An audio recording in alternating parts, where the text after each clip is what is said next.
Take 201. Because I don't want to edit it. So hopefully we can just get one complete clip. So today I'm going to talk about the preference that I like the athletes that I train, where the bar is going to sit in their hand and what grip they're going to use. There's a whole bunch of different ways we can get technical with this, but I'm just going to show you the basics. So I'm not going to touch base on bending the bar or where you should kind of put pressure, but I'm just going to tell you where the bar should sit in your hand. And so a lot of people don't consider this. They might think, oh, bend the bar or whatever, but most people sit the bar too high up in their hand.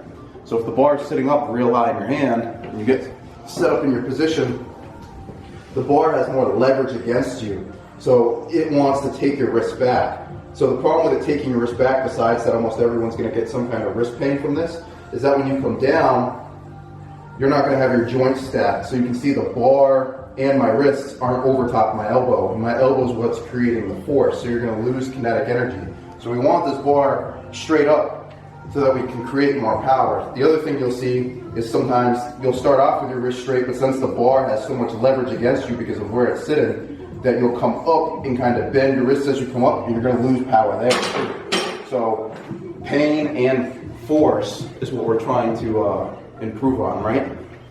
So instead of sitting the bar in this really high position where the bar has a lot of leverage against you, we're going to sit the bar as low as we can. If we could just take our wrist off and just tape it straight to our wrist, we would, because that would just eliminate this joint completely, but we can't. So what we're going to try to do is we're going to try to get the bar as close to our wrist. If we're trying to get it as close to our wrist, we're not going to be able to have a straight position. It's going to be a little crooked because we can get it close to the bottom of our wrist because our thumb's in the way.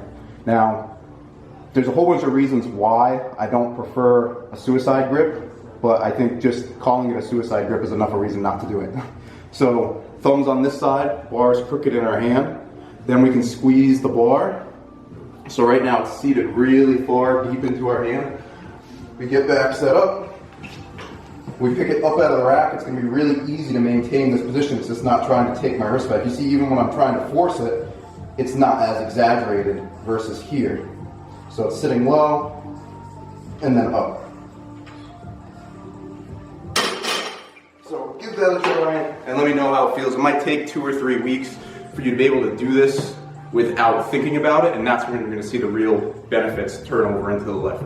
Well, I hope that helped you out. It definitely helped Mr. Pickles out, and he thinks that it's going to help you out as well. Mr. Pickles says what?